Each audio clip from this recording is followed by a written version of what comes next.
Ya, semoga ke Oke, coba nih. coba ya sebentar. Hmm, oke, apakah sudah terlihat Kak Samuel? Ya, udah Wan, kelihatan Wan. Udah ya. Terus tadi aku juga akan tolongin Bina untuk presentasi dia punya mana ya. Nah ini dia. Apakah sudah terlihat Kak? Ya, udah. Pandangan etika Udah peristiwa ya. tindak bunuh diri. Ya, oke ya. Ya. Oke.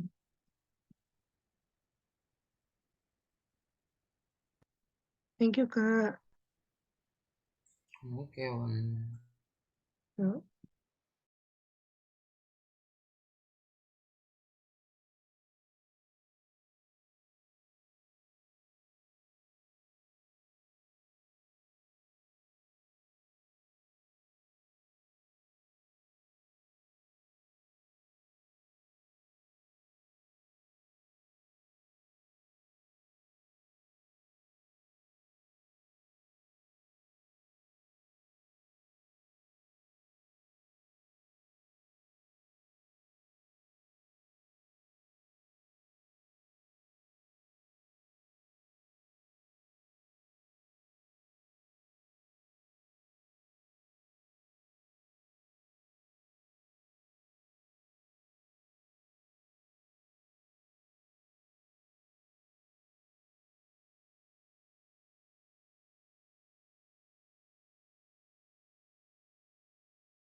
Opa Elman, shalom Opa.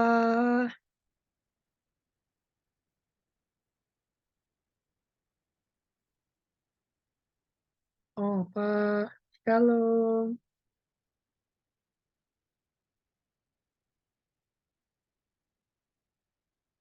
Bener Opa lagi sibuk ya?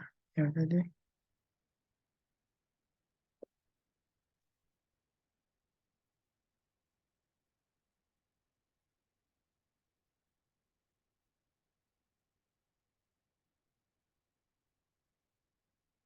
Hans nanti ikut PPW Kak? Ikut PPW, ikut chapel Kak nanti malam?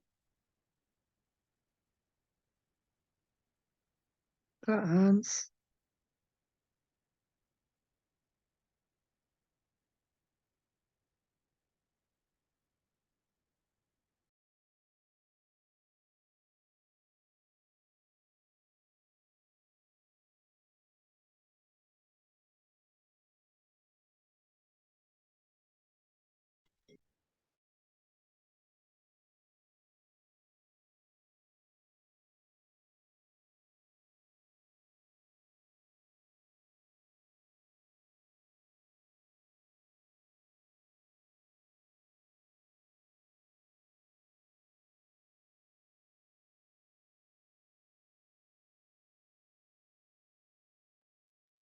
Shalom Pak Budi.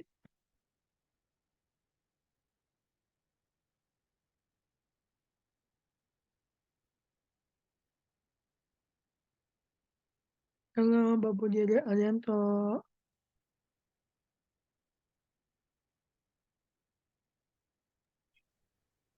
Shalom Owen. Sampai tadi pagi belum dibayar, Pak Yoris. Shalom Owen. Halo shalom Tante. Ya benar tadi ya.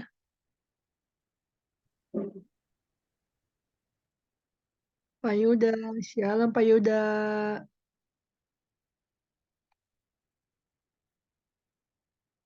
Cigres, shalom Cigres.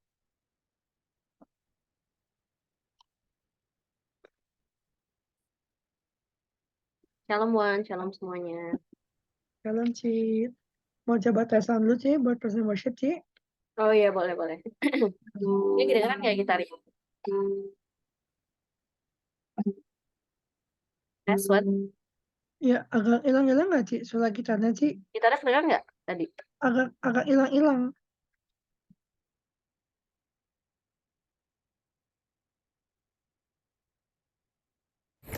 Oke, coba kalau ini. Oke, nice. Kedengeran nggak, Wan? Ya, oke Ci, ini mantap. Sip. Opa, shalom.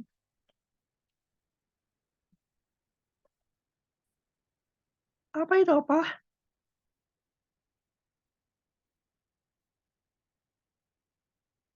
Opa soalnya belum di-mute, kenapa Opa? Lagi iseng.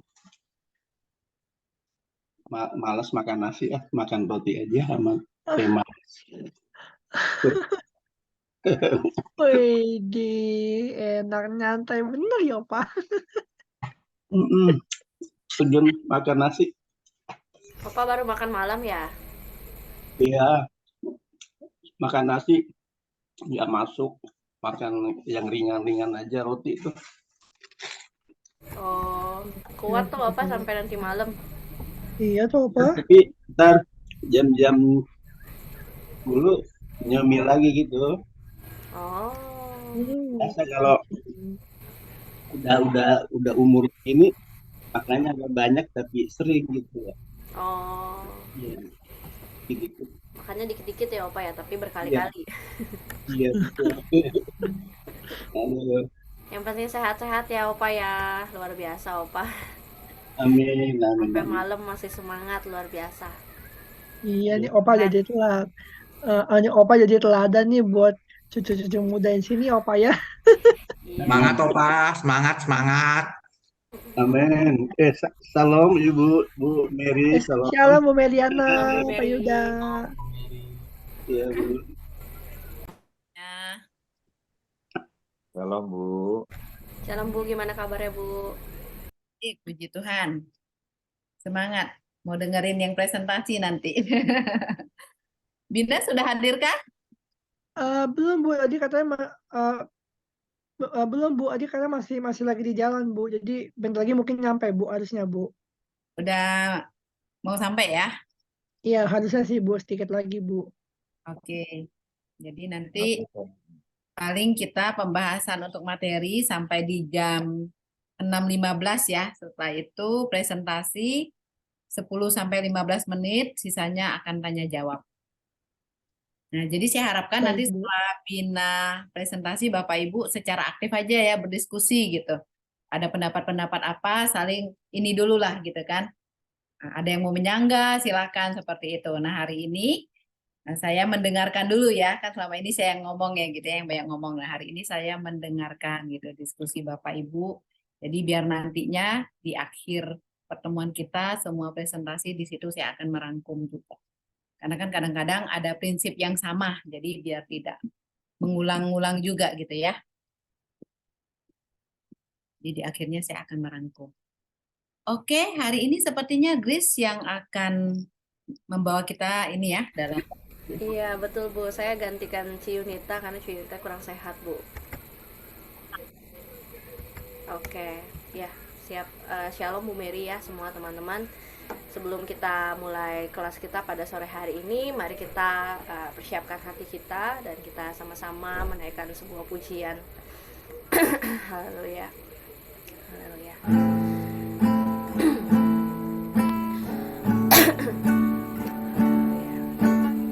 Kita mau katakan bahwa firman Tuhan adalah pelita bagi kaki kita. Haleluya Yesus. Pelita bagi kakiku, terang bagi jalanku. Firman-Mu, pelita bagi kakiku, terang bagi jalanku. Waktu ku bimbang telah hilang jalanku, tetaplah Kau di sisiku, dan takkan ku takut asal Kau di dekatku, besertaku selamanya.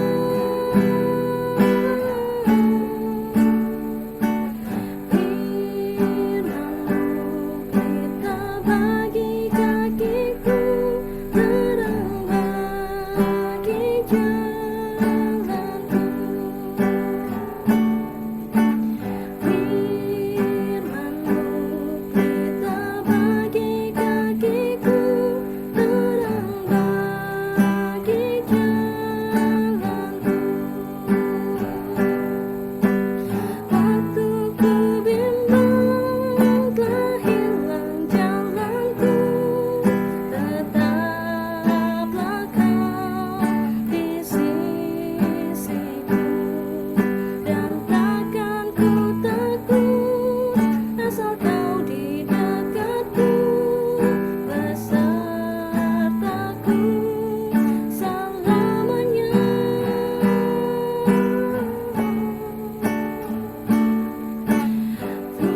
Firman-Mu, pelita bagi kakiku, terang bagi jalanku, terang bagi jalanku, terang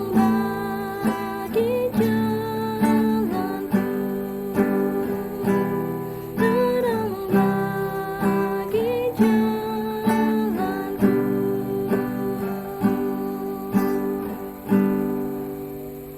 Haleluya ya Tuhan. Sungguh firman-Mu adalah pelita bagi kaki kami ya Tuhan, adalah penuntun bagi hidup kami ya Tuhan. Ya Bapa, kami percaya ya Tuhan bahwa Roh Kudus-Mu senantiasa menuntun hidup kami Tuhan. Juga ya Tuhan, pada sore hari ini kami akan memulai kelas kami ya Tuhan, etika Kristen, di mana kami belajar ya Tuhan untuk menjadi anak-anak-Mu yang beretika Tuhan. Tentunya semua ini ya Tuhan kami landaskan berdasarkan firman-Mu Tuhan.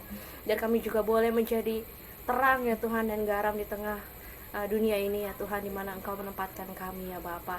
Terima kasih Tuhan, terima kasih ya Bapa. Engkau juga kiranya memberkati teman-teman ya Tuhan yang akan mengikuti kelas pada sore hari ini, terkhusus yang akan presentasi ya Tuhan. Bina, biarlah kiranya Kau yang memberikan kelancaran Tuhan, biarlah apa yang ia sampaikan Tuhan dapat kami diskusikan dan dapat memberikan manfaat bagi setiap kami yang belajar Tuhan. Juga Engkau berkati Tuhan Ciyunita Tuhan yang sedang dalam kondisi kurang fit ya Tuhan, biarlah Engkau beri kekuatan dan pemulihan yang baru yang daripada-Mu saja ya Tuhan, biar ia dapat kembali beraktivitas dengan baik Tuhan. Terima kasih Tuhan. Kami menyerahkan kelas sore ini hanya ke dalam tangan-Mu. Kau juga berkati Bu Mary Tuhan, dosen kami yang selalu setia untuk membimbing kami. Biarlah kiranya Engkau berikan hikmat juga, ketekunan dan kesabaran Tuhan untuk mengajar setiap kami Tuhan akan kebenaran firman-Mu. Terima kasih ya Bapa, terima kasih. Kami buka kelas pada sore hari ini hanya di dalam nama Tuhan Yesus Kristus. Haleluya, haleluya, amin. Silakan Bu Mary. Terima kasih untuk pelayanannya, Grace. Hari ini yang belum hadir, Ibu Yunita ya. Ibu Yunita aja ya. Betul ya, Pak Samuel? Bina sudah hadir. Udah siap ya, Bina ya? Iya Bu, tapi sebentar aku mau presentasinya pakai laptop. Ini lagi saya nyalain laptop aku habis pulang dari kerja Bu, baru nyampe banget di kosan. Di awal kita masih membahas tentang materi dulu. Nanti Bina akan presentasi di jam 6:15 ya. Selama 10 sampai 15 menit. Bisa Oke dimenit. Bu. Silakan. Nah, Pak Samuel nanti sebagai timernya ya. 10 sampai 15. Iya, boleh Bu. Ya, maksimal 15 menit. Kalau bisa di 10 menit saja presentasinya. Nah, baru setelah itu kita akan masuk dalam tanya jawab. Oke, saya akan share screen. Oke.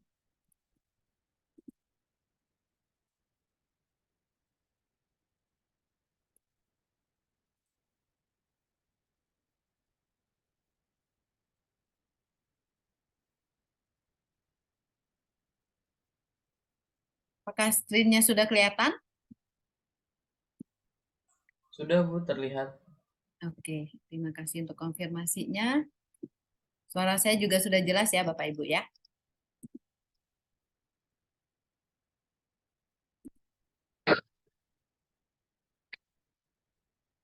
Jadi kemarin kita sudah membahas tentang etika PL dan PB ya. Dalam perjalanan penjelasan itu kita sudah melihat bahwa ada dasar-dasar titik pangkal daripada etika, bagian dari dogmatik, terus juga berkaitan juga pernyataan anak gitu ya.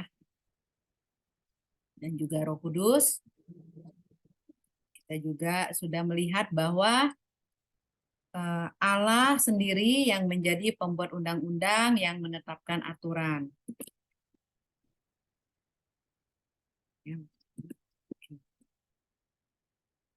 Allah yang menjadi pembuat daripada aturan itu sendiri, terus bagaimana manusia yang berdosa itu yang sudah menolak hukum Allah, yang berarti dengan kata lain kita yang menyangkal Allah dalam hidup kita, itu kita diperdamaikan dalam Yesus Kristus dan juga ada jaminan dalam kehidupan kita.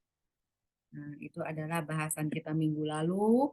Berkaitan dengan etika juga ada beberapa pertanyaan utama, yaitu berkaitan dengan pandangan Allah, pandangan kita juga tentang sesama itu seperti apa, mempengaruhi juga sikap kita dalam beretika.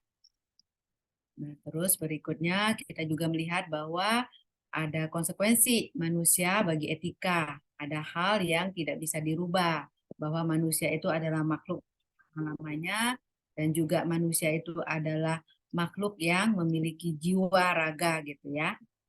Kita udah bahas, manusia juga sebagai gambar Allah, dan juga ada kaitannya hubungan Allah dengan manusia.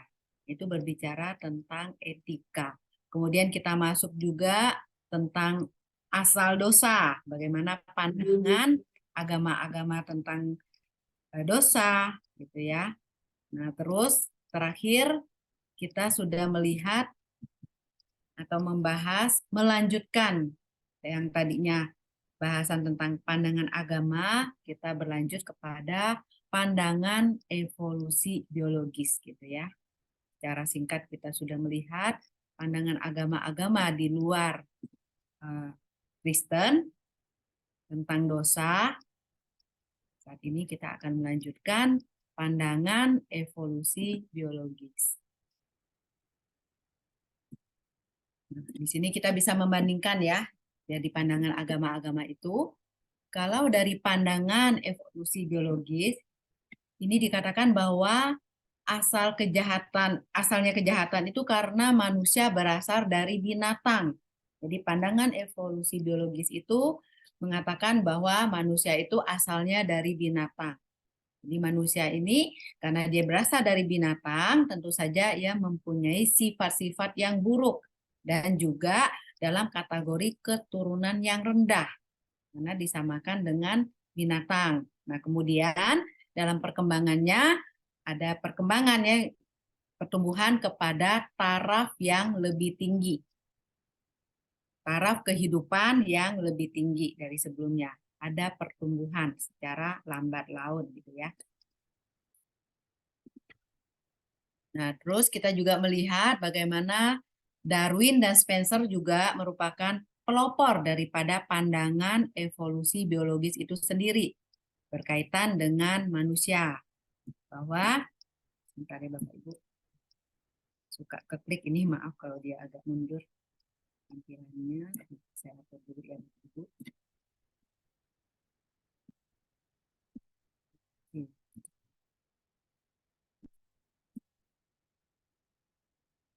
Nah, jadi dikatakan oleh Darwin maupun Spencer bahwa pelopor pandangan evolusi biologis tentang manusia, hukum utamanya adalah perjuangan untuk bertahan hidup. Perjuangan mempertahankan hidup. Jadi di sini dikatakan yang kuat yang dapat bertahan, struggle for life, survive of the fittest. Nah, ini pandangan daripada Darwin dan Spencer. Nah, berikutnya kita bisa melihat bahwa untuk mempertahankan hidup itu ada perjuangan yang harus dilakukan oleh manusia. Ada perjuangan yang akhirnya karena pandangan tadi yang kuatlah yang bisa bertahan, akhirnya mengacu kepada kepentingan diri sendiri, kepentingan suku sendiri, kepentingan bangsa sendiri. Dalam kondisi demikian tentunya akhirnya yang lemah itu tidak memiliki kekuatan. Akhirnya dia akan tergilas, akhirnya dia akan tergencet dengan kondisi yang ada. Ini kalau kita berbicara tentang evolusi biologis, yang kuat, yang bertahan. Nah, terus juga berikutnya ada hukum dari pokok etika. Sebentar ya Bapak Ibu, ini view di saya itu suka tertutup, ditunggu ya. Saya coba atur dulu.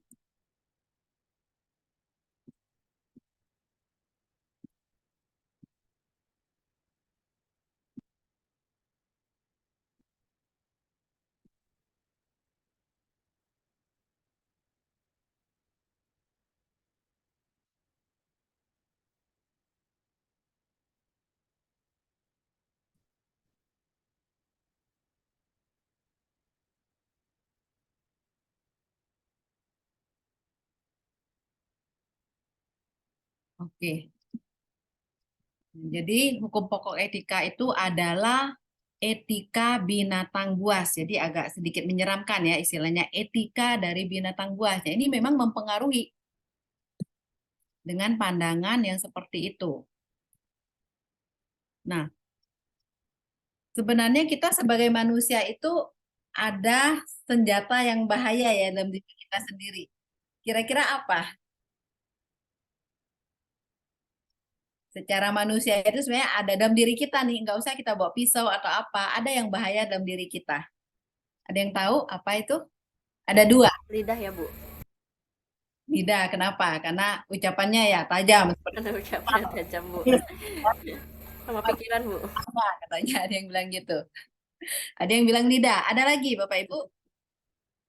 Apa sih senjata dalam diri manusia? Senjata alami. Hati, Bu. Apa? Hati. Kaki.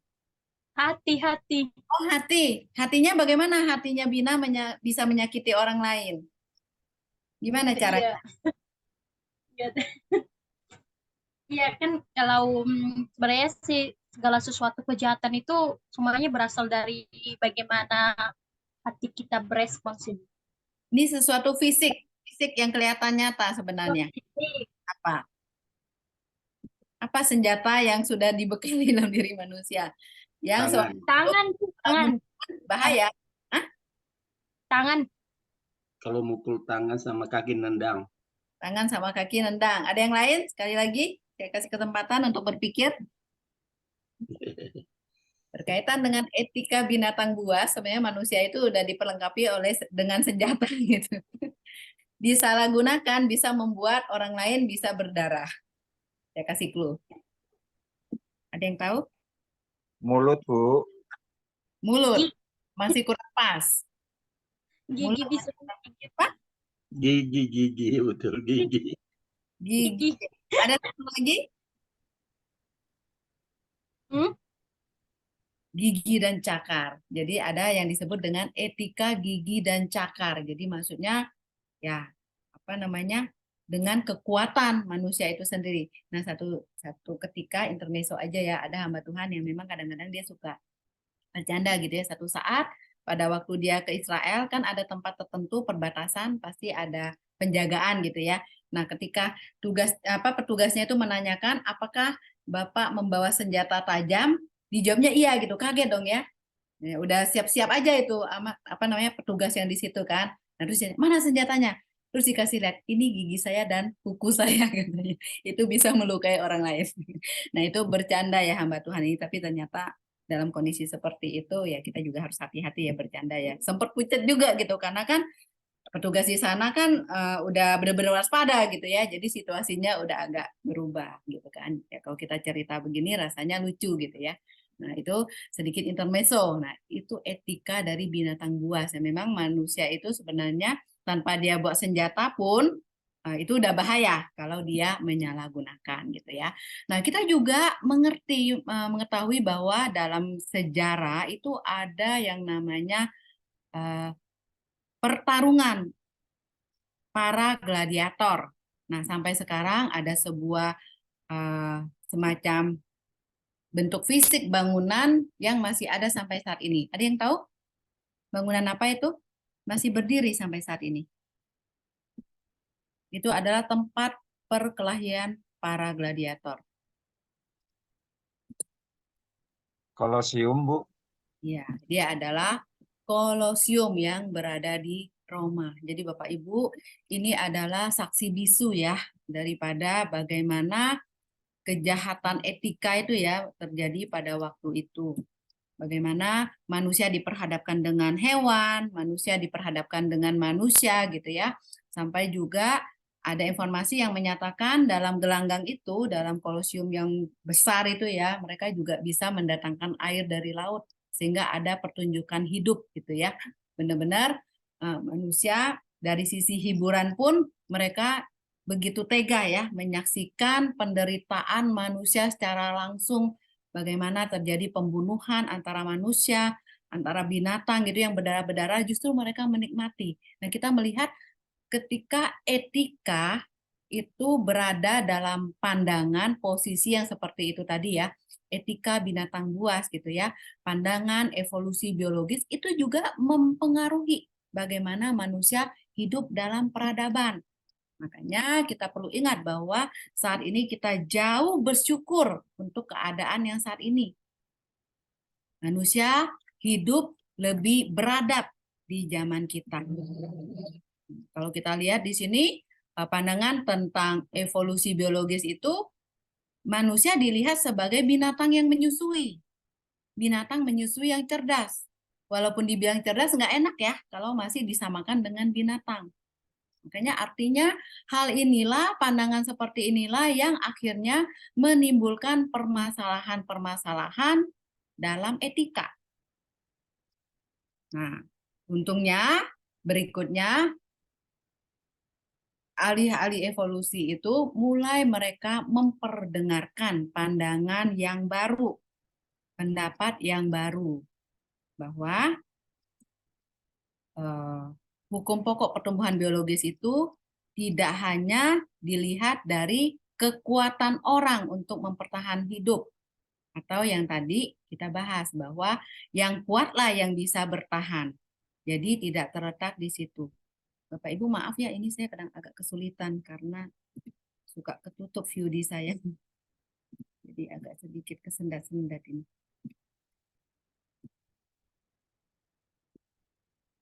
Oke, saya lanjutkan.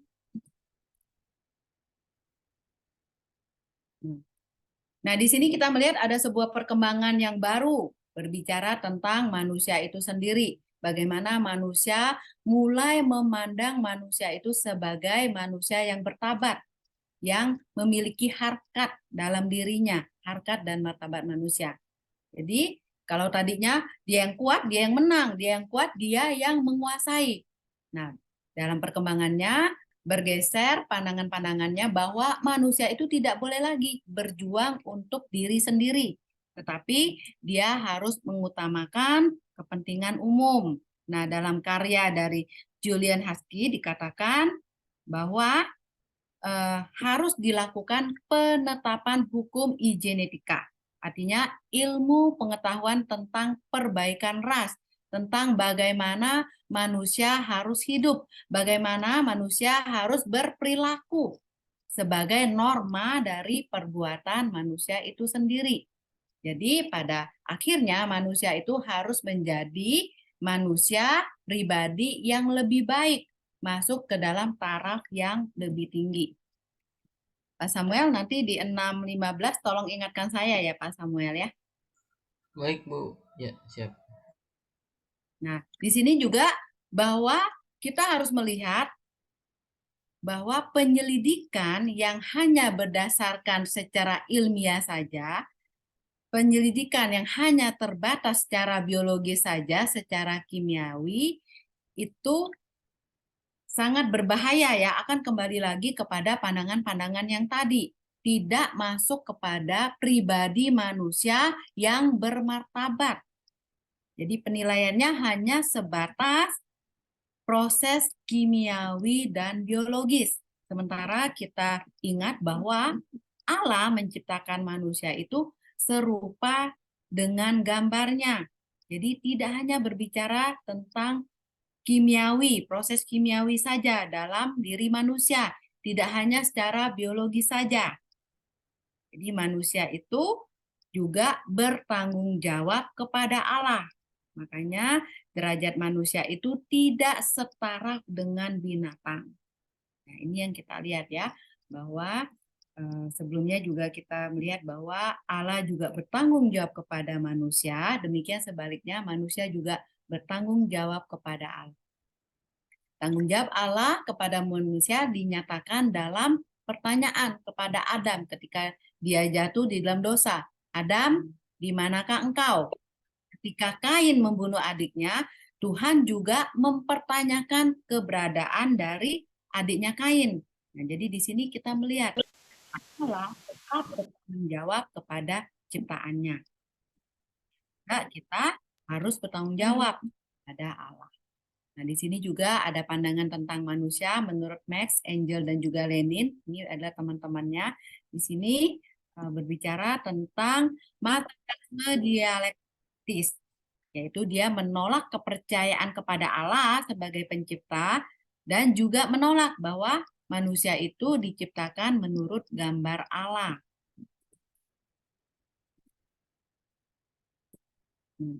Menurut Angel, temannya dari Max yang tadi ya, bahwa manusia itu berurusan dengan diri sendiri. Kembali lagi manusia itu egosentris jadinya ya, fokus hanya kepada diri sendiri. Yang penting dia mengenal dirinya sendiri.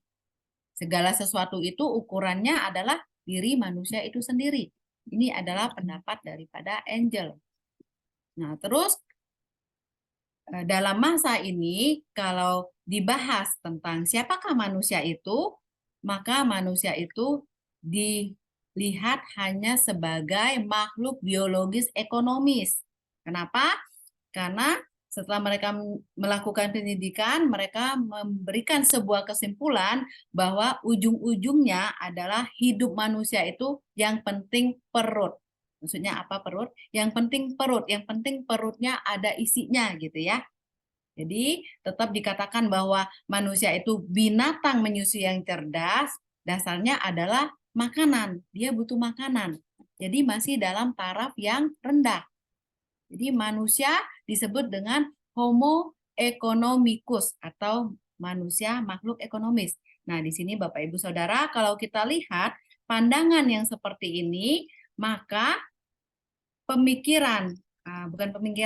penilaian terhadap manusia itu akan kepada kerja, bekerja, berusaha. Karena perut kan, untuk perutnya terisi ya dia harus berusaha, dia harus bekerja. Sehingga Lenin itu mendasari kepada kerja dan produksi kerja. Itu menjadi hakikat manusia. Belum melihat kepada harkat dan martabat manusia itu sendiri. Jadi penekanannya adalah kepada kerja, dan kerja. Sehingga dia menyatakan bahwa kerja itu memiliki aspek-aspek. Yang pertama, produksi untuk kehidupan sendiri. Artinya mencukupi kebutuhannya dia, gitu kan? Berikutnya, mencukupi kehidupan daripada keluarganya.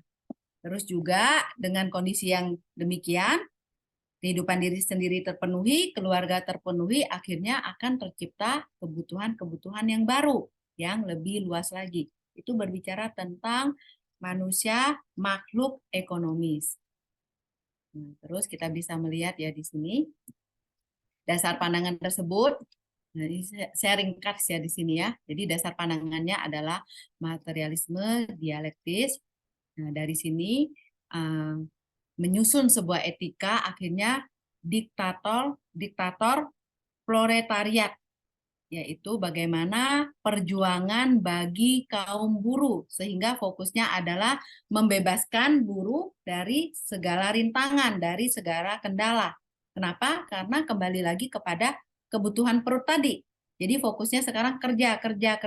Jadi akhirnya buruh itu menjadi fokus dalam kehidupan manusia, gitu ya, pekerjaan.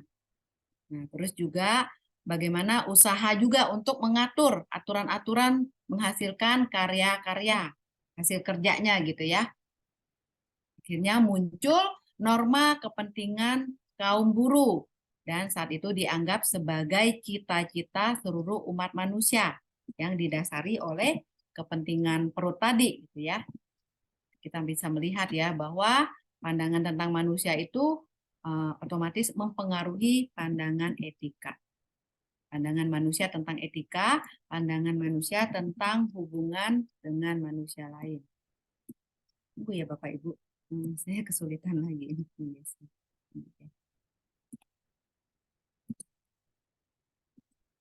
Oke, nah berikutnya kalau kita sudah melihat pandangan tentang agama gitu ya, bagaimana tentang dosa itu dilihat asal dari kejahatan gitu ya, kejahatan. Terus juga bagaimana dosa itu mereka melihat ada sebuah keseimbangan antara yang jahat dan yang baik, di balance gitu ya. Perbuatan jahat, perbuatan baik diseimbangkan. Nah itu berbicara tentang pandangan-pandangan di luar Alkitab. Sampai akhirnya kita juga melihat ada perkembangan daripada evolusi biologis gitu ya. Nah, berikutnya kita mau melihat dari pandangan Alkitab. Persamaan jawaban tentang asal dosa di luar Alkitab, yaitu manusia tidak dinyatakan dalam keadaan tertuduh. Tetapi kalau Alkitab langsung menyatakan bahwa manusia itu berdosa. Semua manusia adalah berdosa, semua manusia bersalah. Jadi inisiatif untuk berbuat dosa tidak keluar dari diri manusia, tapi datang dari luar kepada manusia gitu ya. Kalau dalam Kejadian 3 itu melalui ular sebagai alat daripada iblis. Jadi di sini di awal kejatuhan manusia itu manusia dibujuk untuk melakukan dosa. Dan manusia juga terjerat dalam bujukan itu untuk mengharapkan kebahagiaan dari dosa yang dilakukan. Nah, ini adalah kekeliruan yang dilakukan oleh manusia. Nah, di sini juga kita bisa melihat bahwa ada dua jenis dosa dalam diri manusia. Yang pertama, dosa yang memiliki unsur pasif, yaitu dibujuk, digoda gitu ya, untuk masuk dalam tindakan-tindakan yang berdosa. Nah, terus berikutnya, ada unsur aktif. Jadi manusia itu tidak hanya mengatakan iya kepada dosa tersebut, tetapi dia juga melakukan dosa. Nah, jadi dosa itu berasal dari iblis. Nah, tetapi manusia yang bersalah mengatakan iya kepada dosa gitu ya. Manusia mengatakan iya kepada dosa tersebut sehingga akhirnya manusia menjadi hamba dosa. Kita bisa lihat di dalam Yohanes 8 ayat yang ke-34. Kenapa ini terjadi? Karena manusia juga ingin menjadi seperti Allah, ingin menjadi sama seperti penciptanya. Kembali lagi di sini dimulai dari dosa kesombongan. Terus berikutnya ada hakikat dosa. Jadi bahasan kita tentang dosa ini tentu saja berkaitan dengan etika. Kita tidak akan dalam di sini ya, karena Bapak Ibu udah mendapatkan ya pembahasannya dari teologi sistematika ya. Jadi kita melihat di sini berikutnya adalah berbicara tentang hakikat dosa. Nah, hakikat dosa itu dari bahasa Yunani adalah amartia atau cet. Nah, amartia ini berarti luput, tidak mengenai sasaran atau menyeleweng dari tujuan, menyeleweng dari perintah Tuhan. Jadi seperti anak panah yang tidak tepat sasaran gitu ya. Jadi manusia itu tidak mencapai tujuannya. Nah, ini kalau kita berbicara tentang perkembangan daripada etika gitu ya. Awal kita melihat dasar-dasar daripada etika Kristen, terus juga kita melihat bagaimana Allah bekerja gitu ya. Etika Kristen itu inti-intinya adalah fokusnya kepada Tuhan Yesus gitu ya. Kita juga sudah melihat kemarin di dalam Roma 11 ayat 36 bahwa segala sesuatu itu adalah dari Dia, oleh Dia dan kepada Dia, bagi Dialah kemuliaan sampai selama-lamanya. Jadi artinya tindakan kita, apapun yang kita lakukan itu dasarnya adalah Tuhan itu sendiri. Karena intinya kemuliaannya akan dikembalikan kepada Tuhan dan untuk selama-lamanya. Ini adalah bahasan untuk etika Kristen gitu ya. Berikutnya kita akan masuk kepada manusia hidup-hidup baru ya, hidup baru, sumber-sumber hidup baru itu seperti apa. Nah, sebelum saya masuk ke bahasan berikutnya, mungkin ada yang mau di-sharekan, ada yang mau ditanyakan?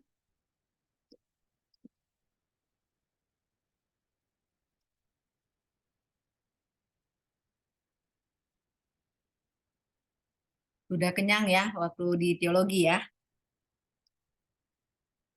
Sudah cukup kenyang waktu di bahasan teologi ya, saya rasa ya.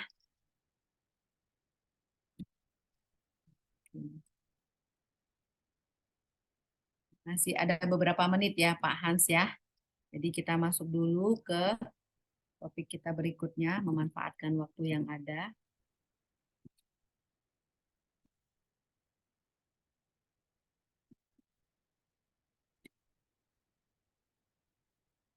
Oke, kita akan masuk dalam pembahasan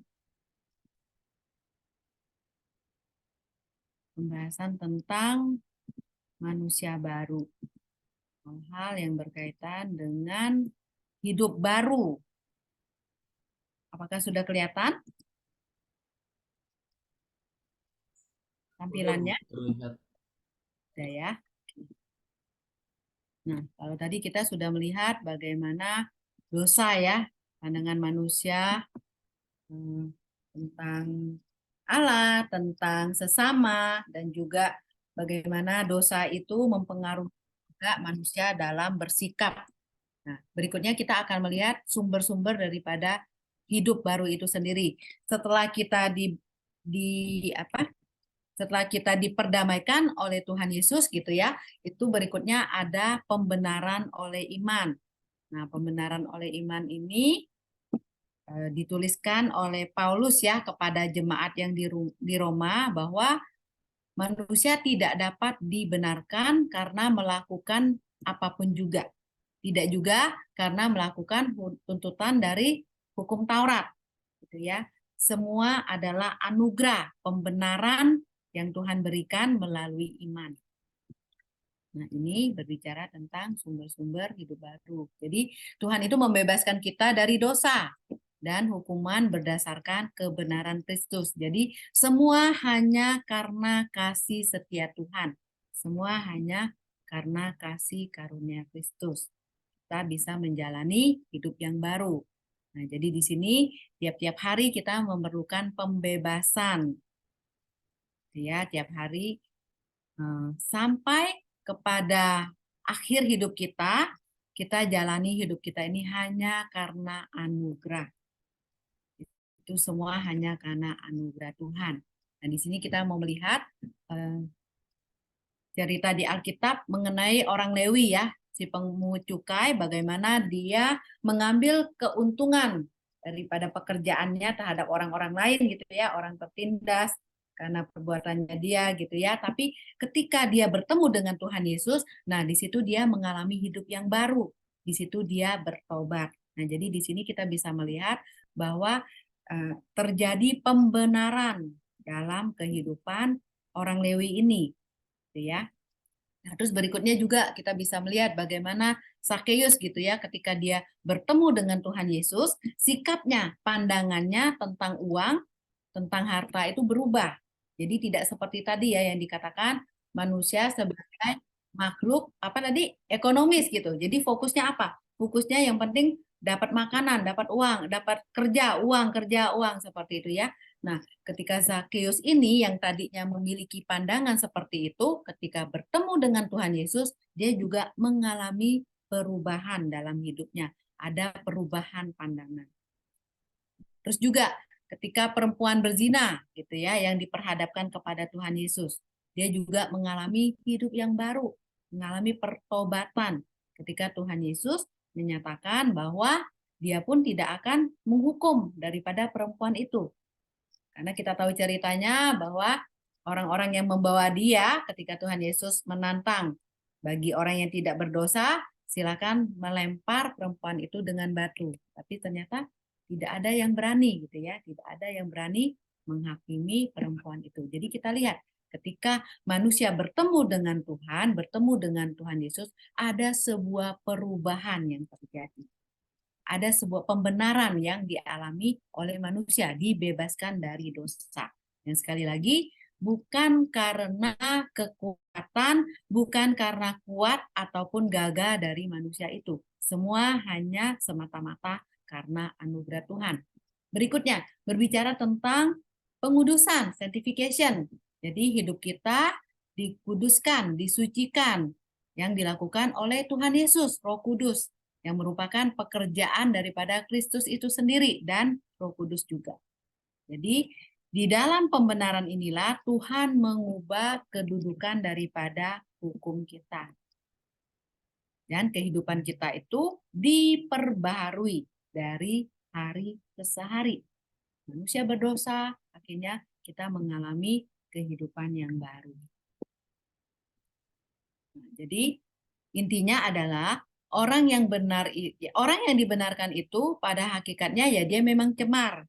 Dia memang hidupnya tidak dalam kesucian, kotor. Nah, itu adalah keadaannya sampai kepada akhir hidupnya akan mengalami seperti itu sampai kepada dia bertemu Yesus, bertemu Kristus. Makanya orang itu disucikan dari dosa sehingga dia menjadi bersih, suci, dan tidak bernoda.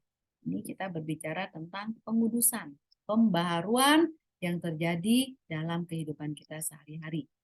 Jadi kekudusan yang ada dalam Kristus itu sempurna. Dia tidak hanya misalnya 50% Tuhan menguduskan gitu ya, Tuhan membenarkan, terus sisanya adalah perbuatan kita. Tidak seperti itu. Kekudusan dari Kristus itu adalah sempurna dan dia tidak perlu ditambahkan dengan proses apapun juga. Tidak perlu ditambahkan dengan tindakan-tindakan baik kita. Semua sempurna, Tuhan kasih. Ya, jadi pada intinya, setelah kita mengalami hidup yang baru, kita sudah menerima Yesus dalam hal ini, artinya kita juga harus mati dari manusia lama kita dan hidup menjadi manusia yang baru, hidup di dalam Kristus. Jadi ada perubahan, ada perubahan. Di sini juga berkaitan dengan sikap, ya artinya kita juga harus menjaga sikap kita dalam beretika. Nah, setelah kita mengalami hidup yang baru, kita juga tentunya harus masuk ke dalam kemenangan hidup yang bermoral. Kita harus masuk ke dalam hidup yang kudus. Artinya kita tidak lagi bermain-main dengan dosa, kita tidak lagi terpengaruh oleh kehidupan dosa, gitu ya.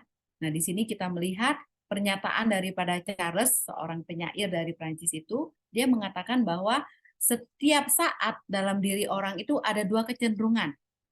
Pertama, dia akan cenderung hatinya kepada Allah, tapi satu sisi dia akan cenderung juga kepada setan, gitu ya. Nah, kalau ini dikaitkan dengan pembahasan kita yang lalu-lalu berkaitan dengan hati nurani, kira-kira ini masuknya kemana? Ada kecenderungan kepada Allah dan manusia itu ada kecenderungan juga kepada setan. Ini masuknya kemana? Ada yang ingat? Yang 3 elemen daripada jiwa manusia. Ini masuknya kemana? Ada yang masih ingat? Yang pertama itu 2 huruf. 2 huruf. 2 huruf. Apa itu? Ada 3 unsur dalam jiwa manusia. Yang id, ego, sama super ego itu ya Bu ya? Ya, satu lagi. Yang paling dasar, yang mau semau gue nggak mau diatur, pokoknya apapun yang gue mau, yang liar. Apa itu? 2 huruf? Grace? Yang id Bu, id. ID ya? Iya, betul. Jadi ada ID, ego, dan super ego. Nah ini kaitannya itu ada di sini. Seperti pernyataan daripada Charles ini.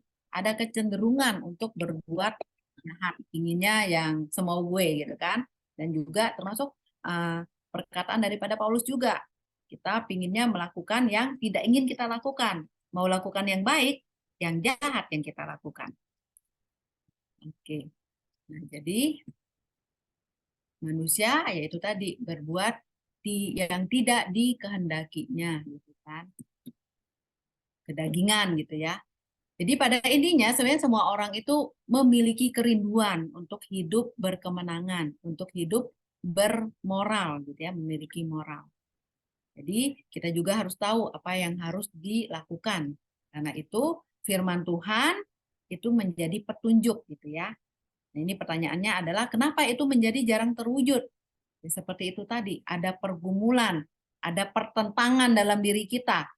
Kita pingin berbuat baik, tapi ada sebuah pertentangan, pinginnya seenaknya aja, pinginnya bisa ngambil punya orang, pinginnya hidup tanpa aturan. Itu yang dinamakan ID itu sendiri, gitu ya. Pertentangan itu bisa kita lihat di dalam Roma 7 ayat 18-23. Ini Paulus mencatat bagaimana pergumulan manusia berkaitan dengan moral gitu ya, bagaimana kedagingan manusia, keakuan manusia, keinginan manusia itu semua ada di sini. Pergumulan-pergumulan kita, perjuangan-perjuangan kita. Nah, yang harus kita lakukan adalah di Roma 8 ayat 1-2. Hiduplah oleh Roh. Nanti untuk ayat yang lebih lengkap bisa dibaca sendirian ya. Nah, kita akan membahas sampai di sini dulu ya, karena sudah jam 6.15. Sama jam kita, Pak Samuel. Saya Iya, udah Bu. Sama, Bu. Tadi alarm saya udah nyala. Ya.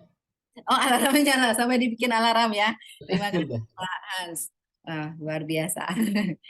Oke. Nah, jadi kita sampai di sini dulu. Nanti kita akan lanjutkan di minggu depan, karena setelah ini Bina akan presentasi. Sudah siapkan Bina? Udah ya, berarti tinggal munculkan aja ya. Jadi untuk berikutnya, biar cepat dipersiapkan aja. Kedengaran nggak suara Bu? Kedengaran nggak Oh suara iya, Bapak. Setelah, sebentar ya Bina, setelah Bina presentasi, 10 paling lama 15 menit ya Pak Samuel ya, tolong timer. Nah, terus berikutnya akan tanya jawab. Nah, nanti Bapak Ibu saya harapkan ada sebuah diskusi yang hidup. Saya akan lebih banyak mendengarkan gitu ya. Karena namanya prinsip etika itu kan ada hal yang sama. Jadi nanti saya akan rangkum. Jadi tidak mengulang-ulang lagi untuk prinsip-prinsip yang sama.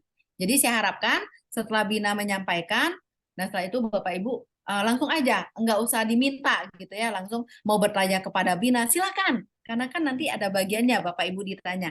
Jadi hari ini tanya sebanyak mungkin sama Bina. Nanti kan rugi dong, nggak nanya, taunya ditanya sama Bina. Jadi hari ini puasin tanya Bina sampai dia kenyang menjawab pertanyaan Bapak Ibu ya. Dan Bapak Ibu juga bisa saling mungkin menyangga gitu ya pendapat. Silakan, saya pingin ada sesuatu yang hidup ya dari pembahasan-pembahasan kita, diskusi yang hidup seperti itu ya Bapak Ibu Saudara. Oke, silakan Bina.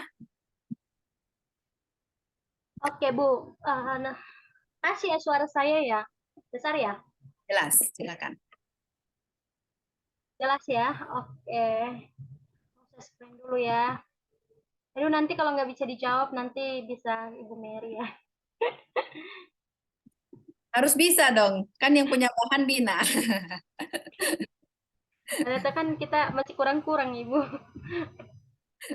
Oke, ini udah kelihatan ya, teman-teman? Kelihatan ya? Sudah Bina. Ya, silakan. Oke, salam Bapak Ibu, salam teman-teman semua. Saya hari ini presentasi tentang bunuh diri. Jadi saya ambil judul panjangnya itu pandangan etika Kristen terhadap bunuh diri. Nah, kita tahu bahwa setiap orang itu memiliki masalah. Cuman dalam masalahnya itu tidak semua orang bisa mampu memecahkan masalah dengan pikiran dan hati yang tenang. Rata-rata orang bisa mengambil sebuah jalan keluar dalam permasalahannya itu dengan lewat bunuh diri karena depresi dan lain sebagainya, sehingga membuat seseorang itu mengambil tindakan yang pendek.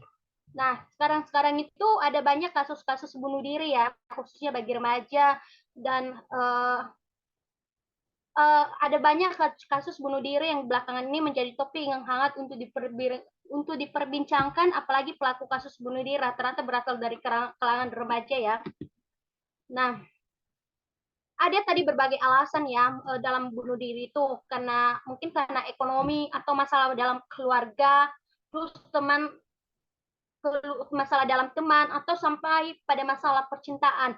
Nah, biasanya dalam hal ini perkembangan psikologi remaja dikenal sedang dalam fase pencarian jati diri ya, yang penuh kesukaran dan persoalan.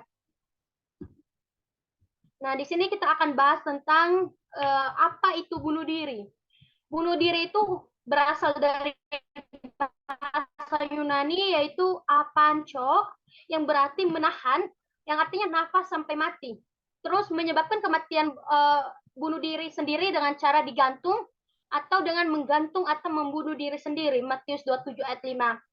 Kata bunuh diri pertama kali digunakan oleh Walter Carleton 1651 atau Sir Thomas Warner 1642.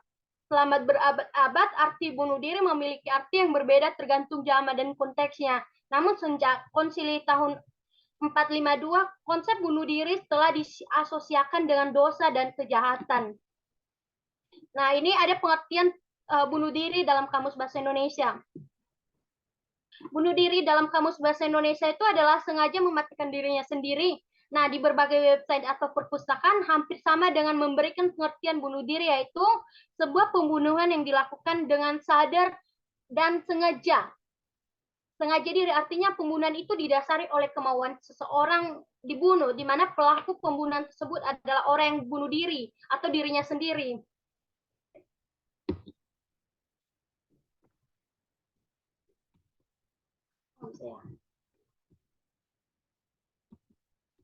Oke, penyebab bunuh diri. Di sini kita akan tahu apa sih penyebab bunuh diri itu.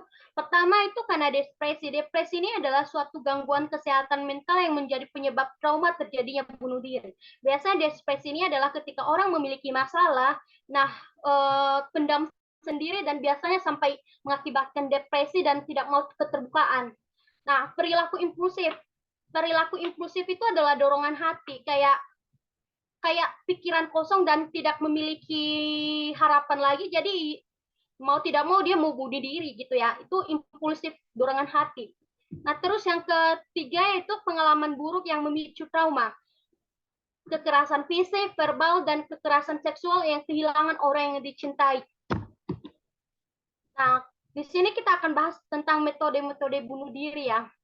Di sini ada yang mengikat lehernya digantung, terus makan atau minum racun, tembak diri sendiri dengan pistol, menyelam ke dalam air, melompat dari tempat tinggi, menusuk dirinya sendiri dengan benda tajam, dan menabrak kereta yang lewat. Akhir-akhir ini saya sering menonton video ya, rata-rata orang-orang yang sedang bunuh diri atau remaja itu mengambil jalan pintas itu dengan lompat di gedung tinggi ya. Biasanya kalau orang yang tinggal di apartemen ya udah tinggal jatuh aja langsung. Nah, di sini kita akan bahas tentang bunuh diri dalam Alkitab ya. Ada Raja Zimri, Raja Abimelek, dan Raja Saul. Nah, ini Raja Zimri itu meninggal dengan cara membakar dirinya di atas kerajaan tempatnya berada di istana. Kita bisa lihat di 1 Raja-Raja 16 ayat 18. Terus Raja Abimelek meninggal setelah menghunus pedangnya di atas perintah bujangnya ya. Terus yang Raja Saul tewas melawan orang Filistin. Nah, ada pengawal Saul juga meninggal karena sengaja dilempar ke tanah pedangnya. Terus Ahitofel meninggal karena kecelakaan diri, nasihatnya diabaikan oleh Absalom dan mati gantung diri dan mati ya. Terus Simpson menghancurkan seluruh bangunan dan seluruh bangunan orang Filistin. Yudas itu bunuh diri setelah menjual nama Yesus ya, setelah menjual Yesus kepada orang-orang Farisi. Nah, terus di sini ada kita akan bahas pada poinnya yaitu bunuh diri menurut pandangan etika Kristen. Nah, sini ada poin-poinnya yaitu kehidupan ini sebenarnya adalah milik Tuhan yang Dia berikan kepada manusia. Jadi ketika kita mengambil ahli untuk diri kita sendiri, berarti itu tidak bisa dibenarkan dalam kehidupan manusia karena hidup ini hanya anugerah dan itu termasuk dosa. Nah, terus yang kedua di sini bunuh diri melanggar perintah ke-6 yaitu jangan membunuh. Bunuh diri merupakan tindakan yang tidak berkenan kepada Tuhan karena bunuh diri melanggar perintah Tuhan dalam 10 perintah Allah yaitu perintah ke-6 yang berbunyi jangan membunuh. Terus yang ketiga, bunuh diri melanggar hukum cinta. Dalam Matius 22 ayat 39, Tuhan Yesus memberikan hukum kasih yang berbunyi, kasihlah sesama manusia seperti dirimu sendiri. Jadi di sini adalah maksudnya ketika kamu tidak menghargai dirimu sendiri, jadi kamu mengambil jalan pintas itu udah melanggar etika mengasihi diri sendiri gitu. Nah, terus di sini adalah bunuh diri melanggar kewajiban masyarakat. Nah, menurut para ahli Hawewas, seseorang tidak boleh merasa ingin bunuh diri karena kewajibannya terhadap orang lain dalam melihat orang lain lebih baik atau karena ada kewajiban yang mungkin ini, jadi seseorang bisa bunuh diri. Terus bunuh diri itu mematahkan iman kita kepada Tuhan. Kenapa? Karena bunuh diri itu biasanya disertai dengan penderitaan dan kesedihan, maka dalam hal ini orang yang melakukan bunuh diri tidak mempercayakan hidupnya kepada Tuhan. Nah, di sini ada tentang tinjauan ya etika terhadap bunuh diri ya. Pertama, etika teologis. Nah, menurut teori ini sesuai dengan apakah kata moral benar atau salah, wajib atau terlarang ditentukan oleh hasil perbuatan yang dilakukan. Jadi dalam pandangan ini adalah biasanya dalam kata telos itu adalah mungkin tujuan yang tidak tercapai atau ada akibat atau ada sesuatu secara moral yang benar atau salah sehingga mengambil tindakan untuk bunuh diri. Di sini ada etika deontologi. Kata deontologi mempunyai akar kata deon yang berarti sesuatu yang dilakukan karena keterpaksaan, tugas, atau kewajiban. Aku cepat ya, Bu ya. Nah, di sini aku ambil kesimpulan ya. Dari uraian di atas, penulis mengambil kesimpulan sebagai berikut. Pertama, di balik bunuh diri biasanya terdapat perasaan frustasi dan depresi yang membuat seseorang merasa tidak mempunyai jalan keluar dari segala permasalahan. Nah, ini yang pertama ya. Terus yang kedua, bunuh diri adalah pemberontakan terhadap kedaulatan Tuhan. Oleh karena itu, bunuh diri adalah dosa.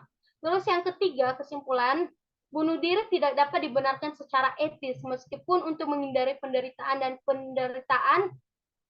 Nah, terus yang keempat, bunuh diri tidak dapat dibenarkan secara bunuh diri tidak dapat dibenarkan secara etis karena melanggar salah satu dari 10 perintah Tuhan, yaitu hukum ke-6, jangan membunuh. Rasa kecewa dan depresi membuat seseorang merasa tidak mempunyai jalan keluar dari segala permasalahan. Bunuh diri adalah pemberontakan terhadap kedaulatan Tuhan, oleh karena itu bunuh diri adalah dosa. Nah, ini yang udah tadi ya. Nah, di sini ada daftar pustaka. Aku ambilnya dari beberapa link library dan dari Alkitab juga. Itu aja presentasi saya malam ini. Saya singkat aja. Kalau ada yang perlu kita diskusikan boleh ya. Oke, silakan teman-teman.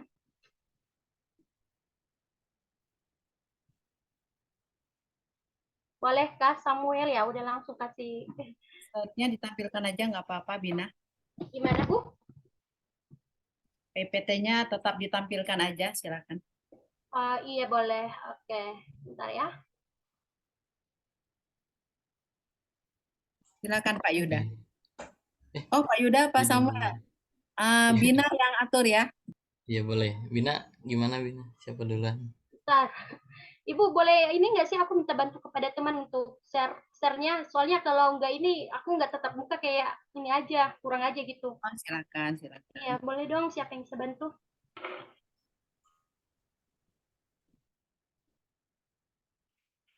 Owen ya? PPT-nya ditampilin lagi aja, Wen. Nggak apa-apa, Wen. Bu, Bin, pertanyaan gimana cara mengatasi kasus bunuh diri? Kan di Indonesia di dalam berita itu kan yang terbaru ini, kasus bunuh diri semakin meningkat. Nah, kita sebagai orang Kristen memberikan sumbangsi apa terhadap kondisi ini supaya angka bunuh diri itu bisa ditekan. Itu Bin. Ya, terima kasih.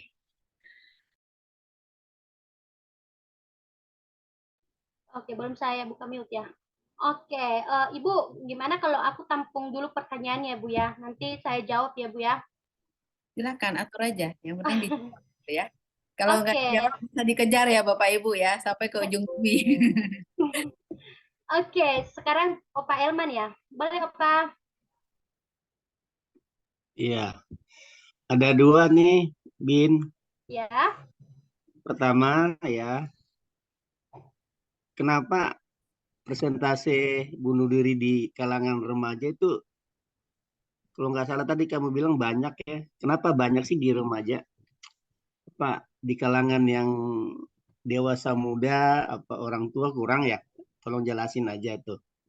Kedua, bunuh diri itu tadi bilang itu pemberontakan pada kedaulatan Tuhan.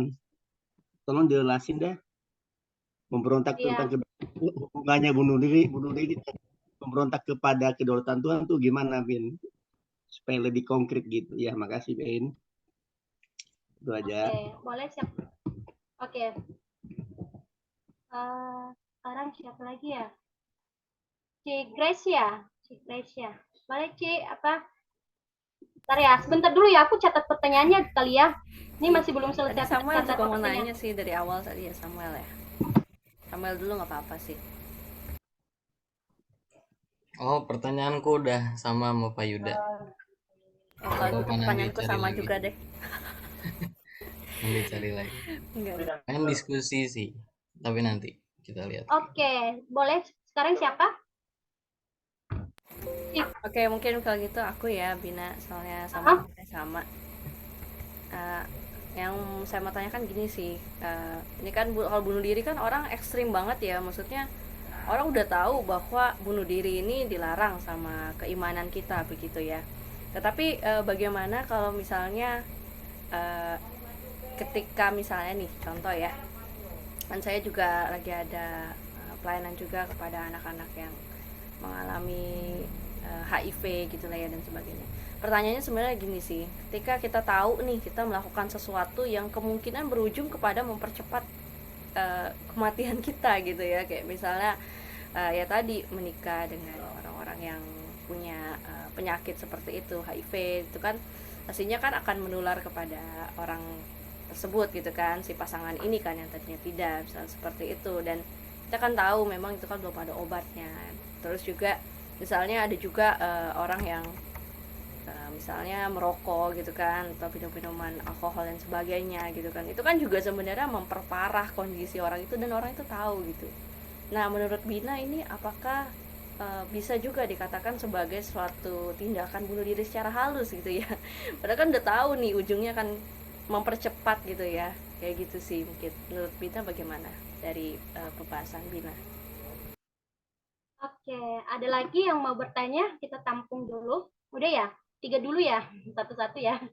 Oke, pertama saya jawab dari pertanyaan Pak Yuda. Pak Yuda ya. Tadi pertanyaannya di sini sudah saya catat. Cara mengatasi bunuh diri.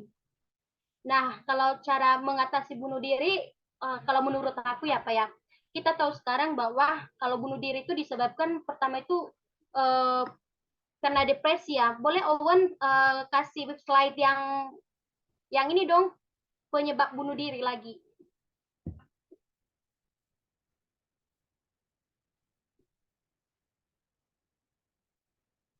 Boleh Owen?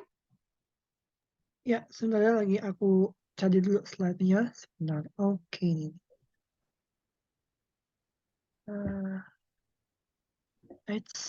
Sorry. Iya. Sorry ya. Sorry. Tarik, geser-geser aja, Wan. Nah ya. Biar aku mudah menjelaskan. Oke.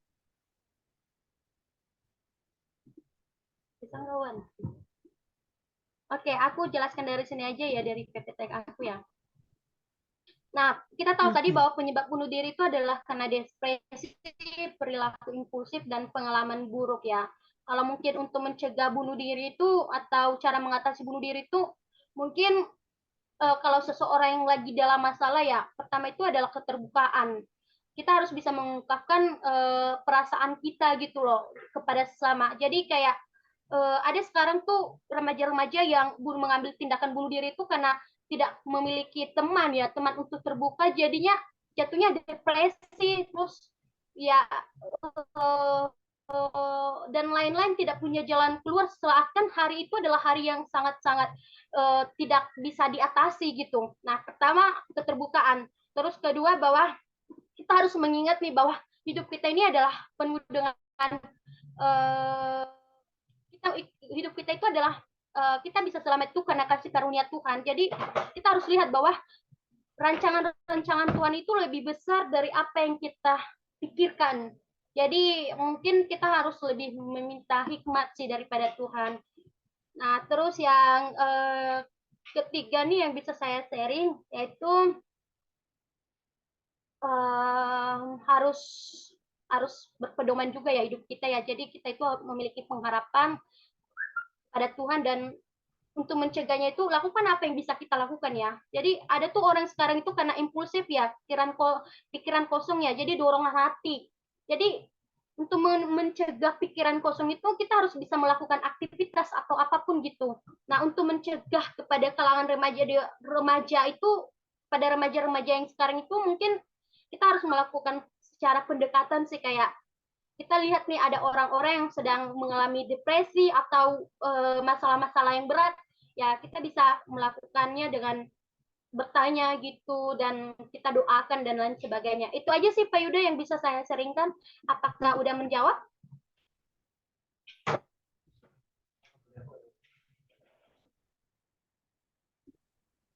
Jadi gimana kalau kita menghadapi orang yang sedang mengalami mental health gitu ya, itu?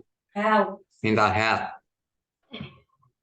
Oh iya, kalau orang yang mengalami mental health itu, ya seperti yang saya bilang tadi sih Pak ya, kita bisa melalui pendekatan ya, atau kita bisa bawa orang itu ke psikiater ya. Kalau memang benar-benar depresinya itu nggak bisa kita gaya, secara kemungkinan kita nggak bisa lakukan metode-metode atau hal-hal lain nih, selain dari kita mendoakan, merangkul, dan kita bisa bilang, aku ini mengasihi jiwa-jiwa ini, jadi hidup ini berharga gitu. Jadi hidup ini hanya bisa terjadi satu kali dan kita bisa menguatkan orang itu sih. Dan terus yang kedua itu kita nggak bisa apa-apa selain dari meminta pertolongan Tuhan sih. Jadi ya kita harus menyadarkan seseorang itu bahwa hidup itu adalah anugerah Tuhan. Kita bisa selamat karena anugerah. Jadi harus disadari itu lagi. Itu Pak. Bagaimana Pak jawabannya? Apakah ada yang disanggah lagi?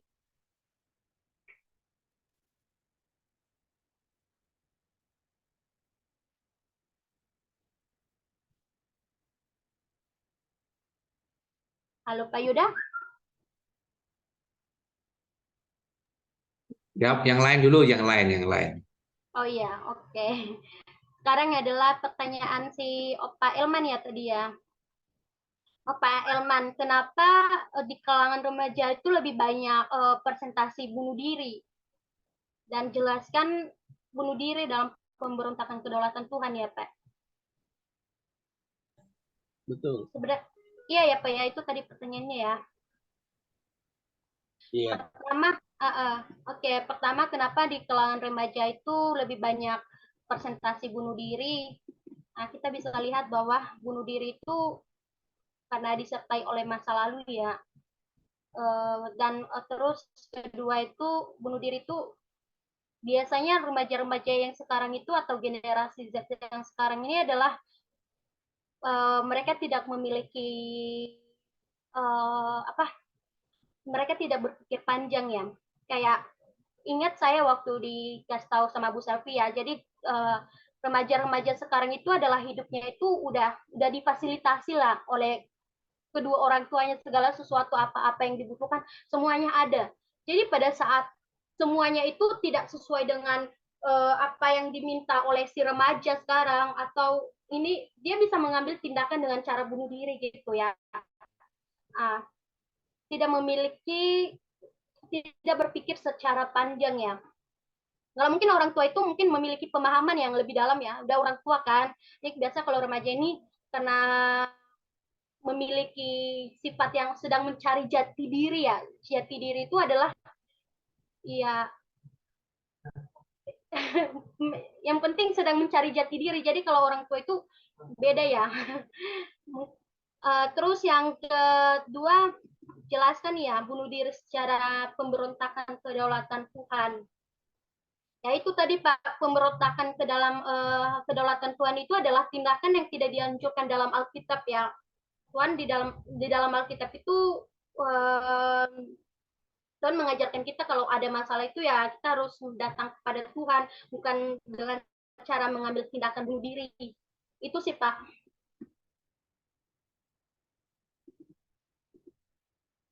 Gimana Opa? Iya. Saya tambahkan mungkin juga kalau pemberontakan terhadap kedaulatan berarti kurang berserah pada Tuhan begitu ya. Iya Pak, betul. Aku aplikasi Zoom aneh, jadi kalau dimatiin gini.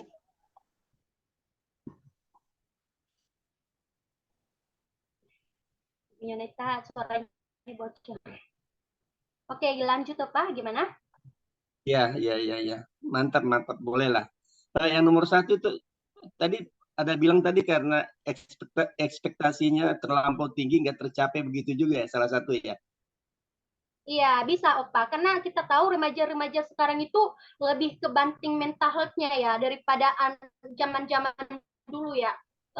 Kan kemarin ya di mata kuliah dari Ibu Selvi kita lihat di situ bahwa zaman anak sekarang itu karena udah difasilitasi jadi kan tidak mau memiliki masalah, tidak mau berpikir panjang, jadi karena fasilitasi tadi itu ketika dia menghadapi masalah ya dia ambil cara pendek. Seakan-akan pada saat itu ketika dia mengalami masalah itu tidak ada jalan keluar lagi, padahal sebenarnya itu adalah hanya waktu saja. Kita bisa melewati itu semua kok. Itu sih Pak, kalau zaman sekarang ya.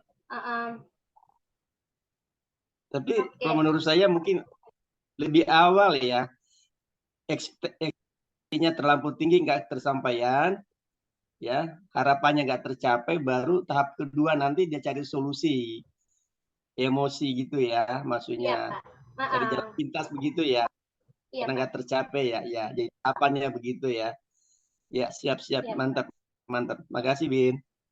Oke, ya sama-sama Pak. Oke, sekarang pertanyaan si Gracia ya tadi ya.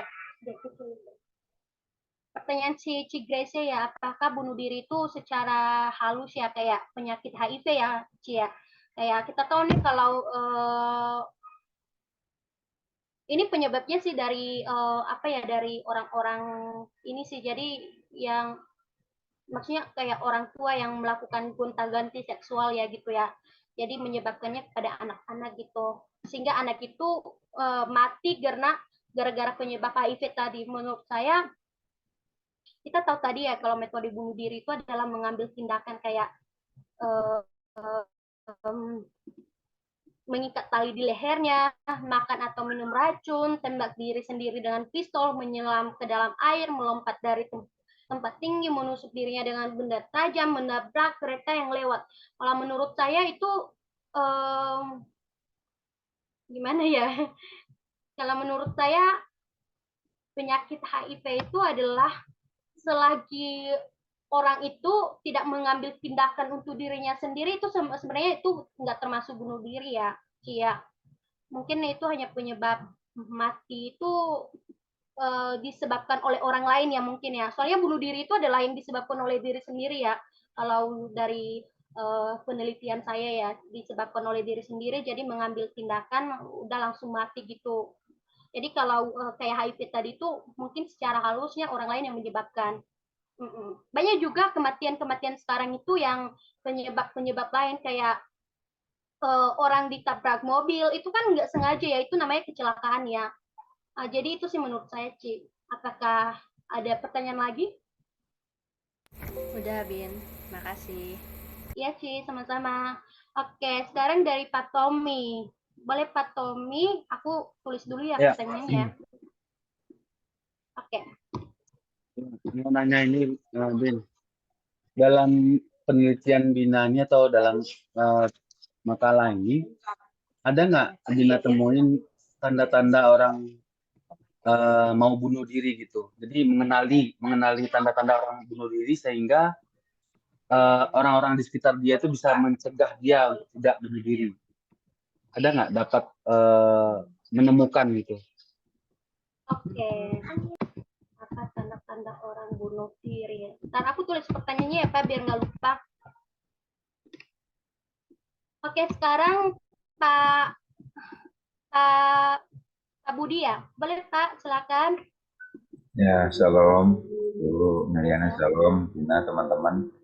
Ya, yang mau saya tanyakan, kalau tidak salah beberapa waktu yang lalu ya, pernah ada kasus bullying yang menyebabkan orang itu bunuh diri ya. Ya artinya trauma tekanan bullying itu kan bisa jadi seperti di sekolah, ya terus kemudian di publik ya, public figure, artis itu kan kalau tidak salah ada ya kasusnya. Nah, menurut Bina langkah-langkah konkret apa untuk mengatasi sebuah trauma bullying sehingga orang itu nantinya tidak merasa terhakimi ya, terpojok, putus asa gitu. Silakan. Ya, terima kasih. Oke. Mengatasi apa ya? Oke, pertama saya akan jawab pertanyaan dari Pak Tommy ya. Apakah ada tanda-tanda orang yang mau bunuh diri? Sehingga kita bisa mencegah bukan. Maksudnya gini, menurut,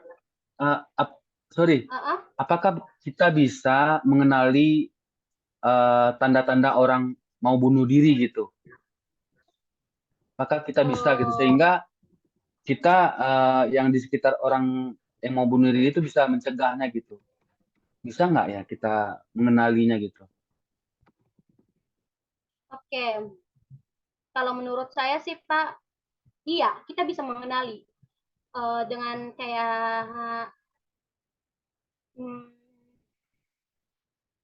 oke, aku sharing tentang kakak saya ya. Maaf banget ini kakak saya kandung nomor 2 dan ini dia meninggal karena bunuh diri juga. Jadi sebelum kejadian itu saya bisa mengenali bahwa kakak ini akan bunuh diri gitu. Sebelumnya itu dia tertutup kayak tidak memiliki solusi apa gitu ya. Kayak mau diajak bicara tapi nggak fokus gitu, kehilangan fokus gitu ya. Terus yang kedua itu mungkin dalam minggu itu dia akan membahas tentang kematian ya. Ini dengan yang saya lalui ya sama saya, dia akan bahas tentang orang ini mati ya, ini terus dia bahas ini. Terus yang ketiga pikiran kosong atau orang itu cenderung bengong gitu ya. Mungkin ada sesuatu hal yang dipikirkan dan tidak bisa diatasi dan langsung ya udahlah akhiri aja hidup ini biar selesai masalah gitu. Itu aja sih Pak. Nah kalau kita menemukan orang-orang seperti itu, kita bisa tanyakan ya, seperti melakukan pendekatan tadi ya. Kita bisa tanyakan, kamu ada masalah apa? Kita bisa doakan, kita bisa kasih harapan yang pasti bahwa Tuhan itu yang pasti dan Tuhan pasti menolong gitu. Tuhan itu sayang dengan diri kita sendiri gitu. Jadi itu sih Pak yang bisa saya bagikan ya Pak ya. Tapi ada juga sih yang remaja-remaja atau orang-orang yang bunuh diri secara tidak ada tanda-tanda kayak ya udah kayak dorongan hati tadi itu impulsif. Jadi ketika dia melihat sesuatu itu yang kayak dia nih sedang di gedung tinggi ya, karena dorongan hatinya tadi langsung aja jatuh gitu. Jadi nggak ada satupun penyebab yang bisa diketahui oleh orang lain gitu. Jadi dua-duanya Pak, ada yang bisa kita ketahui dan ada yang tidak bisa kita ketahui. Kayak dorongan hati tadi. Itu Pak. Bagaimana Pak dengan jawaban saya? Oke, makasih Din. Oke, terus yang kedua tadi pertanyaan Pak Budi. Apa ya tadi pertanyaannya? Sorry. Pertanyaannya bagaimana langkah konkret apa untuk menyikapi trauma bullying, Bina? Karena kan kasusnya ada yang bunuh diri juga ya, seperti artis itu kan dia mengalami bullying ya oleh publik ya, dan mungkin ada beberapa sekolah. Oke, aku paham. Jadi Pak, yang mau bisa saya sharingkan ya, nanti kalau teman-teman ada yang mau nambahkan juga boleh ya. Jadi beberapa minggu ini, beberapa hari yang lalu di medsos saya, di TikTok, di IG, di FB muncul video seperti ini Pak. Jadi ada lagu yang diciptakan, kamu adalah temanku, aku adalah temanmu gitu. Jadi dari lagu itu aku mengambil satu pelajaran ya, bahwa dalam mencegah kasus bullying itu adalah dengan membangun hubungan yang sehat. Mungkin ada banyak sekarang anak-anak yang tidak mengenal karena tidak memahami tadi ya arti mengasihi itu apa. Jadi ketika melihat orang yang kayak misalnya kayak cupu gitu kan di sekolah, kayak cupu atau berbedalah kayak nggak ada, berbedalah dengan kelas-kelasnya dia, jadi dia ngebullying. Jadi menurut aku orang tua yang harus memiliki peran penting dalam anak untuk memberikan pemahaman bahwa mengasihi itu lebih baik gitu. Mengasihi itu adalah perintah Tuhan. Itu adalah pertama adalah dorongan orang tua dulu ya Pak ya. Terus yang kedua, bagaimana kita supaya mengatasi bullying itu adalah ya, kalau bagi saya sendiri sih Pak ya, aku kebanyakan ngelihat orang-orang yang kayak tidak percaya diri ya Pak ya, tidak percaya diri karena cupu atau apa gitulah ya. Saya sering bilang, atau ketika saya bertemu dengan orang itu saya sering bilang, Kak, kamu itu kamu dikasihi Tuhan gitu. Jadi kayak ada sesuatu hal yang saya bangun dalam diri dia itu supaya dalam diri dia itu ada percaya diri gitu Pak. Itu sih Pak kalau dari saya ya Pak ya. Kalau dari anak-anak yang di luar sana, menurut saya itu harus orang tua yang memiliki peran aktif untuk mendidik anak, mengkasih pemahaman kepada anak bahwa mengasihi itu jauh lebih penting. Dengan mengasihi kita bisa menyelamatkan jiwa. Ya. Terus selain dari dorongan orang tua, mungkin dorongan dari lingkungan sekolah ya. Ada banyak sekarang yang saya temui ya Pak ya. Kalau saya nonton drakor lah ya, biasa lah ya. Kayak guru itu tidak peduli dengan siswanya sendiri. Nah, di dalam sekolah mungkin karena ada siswanya yang kayak diam-diaman gitu kan, kayak nggak ada semangat gitu. Seharusnya guru itu menanyakan gitu, kamu kenapa, ada masalah apa? Bukan hanya guru itu memiliki kewajiban hanya memberikan ilmu saja, tetapi harus memperhatikan juga. Dan demikian juga kalau di lingkungan masyarakat juga harus saling memperhatikan. Tapi itu nggak bisa kita paksa ya, itu bergantung dari sifat seseorang ya. Itu sih Pak yang mau saya sampaikan, yang bisa saya jawab. Iya, maksud saya secara spesifik konkret langkah untuk mengatasi traumanya, maksudnya trauma bullying. Itu Bina lebih spesifiknya ya. Oh iya Pak. Kalau untuk mengatasi trauma itu apa ya? Bisa dengan ini sih Pak. Kalau traumanya memang tidak bisa diatasi secara kita bisa bawa kepada psikiater sih Pak. Itu secara umum ya. Tapi aku lebih gimana ya? Pertama kepada psikiater bisa. Terus yang kedua itu untuk mencoba mengatasi trauma itu adalah kalau dalam diri kita terjadi trauma, coba untuk melakukan hal-hal yang penting gitu, kayak mencari kesibukan. Jadi jangan terpaku pada persoalan yang udah pernah terjadi gitu. Terus mungkin menenangkan diri atau meditasi atau hal-hal lain bisa. Dan yang ketiga yaitu kita bisa menceritakan kepada orang-orang yang terdekat kita juga sih Pak kalau ada masalah atau trauma yang udah pernah dilalui. Jadi orang-orang itu bisa kasih kita support, jadi bisa kasih kita semangat untuk tidak terpaku pada trauma itu. Nah terus yang terakhir berani bersabar dan memaafkan diri. Jadi aku bertemu dengan seorang anak muda ya kalau di gereja ya, kalau mereka cerita tentang trauma, aku trauma dengan masalahku. Jadi aku langsung bilang, kamu udah mengakui traumamu ini, jadi sekarang itu kamu ini adalah seorang pemenang. Ketika kamu mengakui, ya udah, kamu lepaskan, kamu akui, dan kamu harus berani ambil langkah untuk keluar dari masalah itu. Itu sih Pak. Ya mungkin psikolog kali ya, Bin.